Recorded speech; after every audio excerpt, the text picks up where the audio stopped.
عبادات دو طرح کی ہوتی ہیں، احکام بھی دو طرح کے ہوتے ہیں، انسانی زندگی کو جو فضائل میسر آتے ہیں وہ بھی دو طرح کے ہوتے ہیں۔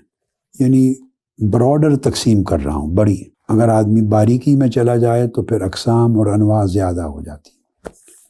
کچھ قولی ہوتے ہیں، کچھ عبادات قولی جو آدمی زبان سے بیان کرتا ہے، اور کچھ عملی ہوتے ہیں، ایسی نیکیاں، ایسی عبادتیں جو انسان اپنے اعمال کی شکل میں پرفارم کرتا ہے۔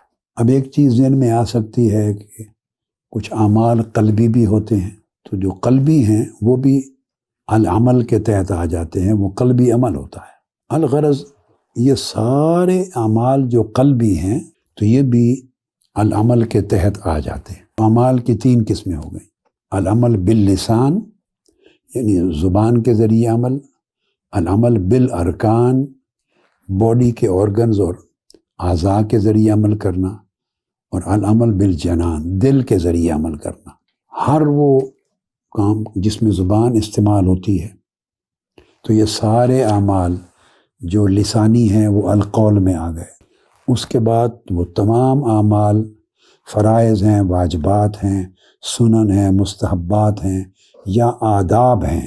جب یہ کہا گیا کہ علم تینوں قسموں کے اعمال سے پہلے ضروری ہے، مقدم ہے، تو اگر علم صحیح، اور علم سے مراد جب علم کہا تو یہ ذہن میں رکھ لیں، اس سے مراد العلم الصحیح ہے۔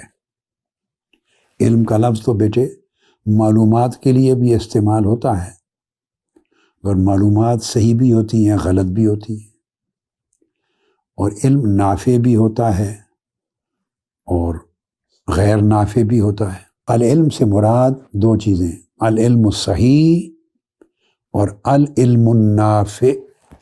علم کا مقدم ہونا ہر قول و عمل پر، یہ جو تقدیم ہے، اس تقدیم کے اندر جواب ہے اس سوال کا کہ اس سے مراد وہی علم ہو سکتا ہے جو صحیح بھی ہو اور نافع بھی ہو۔ اسی طرح یہ علم مقدم رکھا گیا تاکہ یہ بتائے گا کہ دل کس چیز کو چاہے اور کس چیز کو نہ چاہے۔ اس لیے قرآن مجید میں فرمایا سورہ الفاتحہ میں، اعوذ باللہ من الشیطان الرجیم، اہدنا الصراط المستقیم، ہمیں سیدھی راہ دکھا۔ تو ہدایت جو ہے، ہدایت علم ہونا، یہ پہلے مطلوب ہوتا ہے۔ سیدھی راہ کا پتہ چلتا ہے، پھر سیدھی راہ کا جب پتہ چلتا ہے تو وہ دل میں ارادہ کرتا ہے، یہ عمل قلبی آ گیا، ارادہ۔ وہ دل میں ارادہ کرتا ہے کہ میں اس سیدھی راہ پہ چلوں۔ میرے بیٹو، باطنی عمل ہمیشہ ظاہری عمل پر مقدم ہوتا ہے۔ سائنس بھی کہتی ہے کہ برین میسج بھیجتا ہے پھر جسم کے اس حصے کو، اس عضو کو، کہ جس سے کوئی کام لینا چاہتا۔ جو بھی کام کرتے ہیں اس کام کے فعل کے پیچھے ارادہ ہوتا ہے، اور ارادہ کے پیچھے علم ہوتا ہے۔